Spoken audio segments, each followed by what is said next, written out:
Hey guys, this is Mike Robertson with Indianapolis Fitness and Sports Training and Robertson Training Systems. I got my good friend George here, and today we're going to talk a little bit about how to breathe when you squat, how to brace effectively, and then we'll kind of bring it all together by talking about how you can use that to get more out of using a belt as well.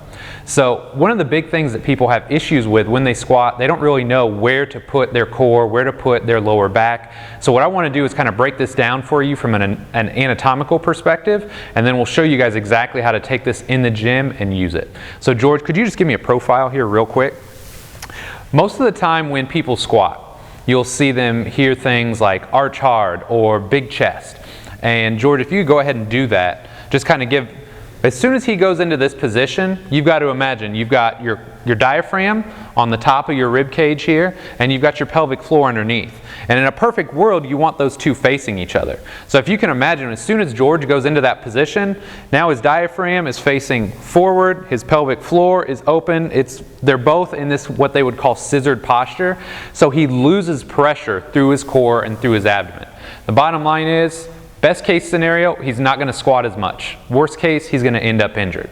So it's really important that when you get somebody, or yourself when you're in the gym, to get the most out of this, you want your diaphragm and your pelvic floor facing each other.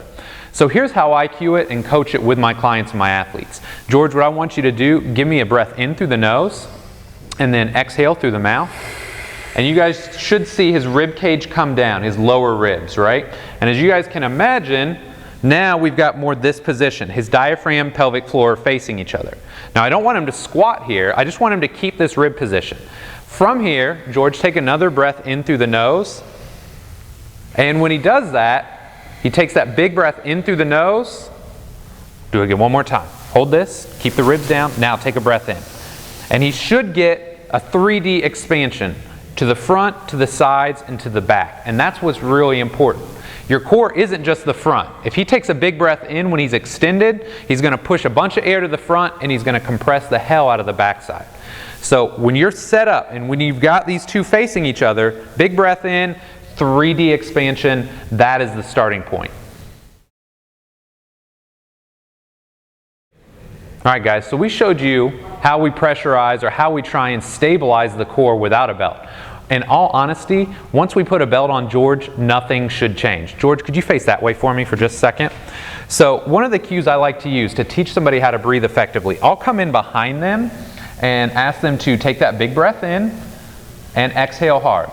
So we get the ribs down, right? That's point one. Now, once they've got the ribs down, they need to keep them down. Keep the ribs down and then take another big breath in, and that's where you're going to brace. And if George does this right, not only should he press out into my hands, but he should press into my thumbs. Okay? Now, if you don't have somebody like me to coach you or cue you, this is the best time to use a belt. Too often, people take that big breath in, they push their belly out into the belt, and all that does is drive them into more extension through their back.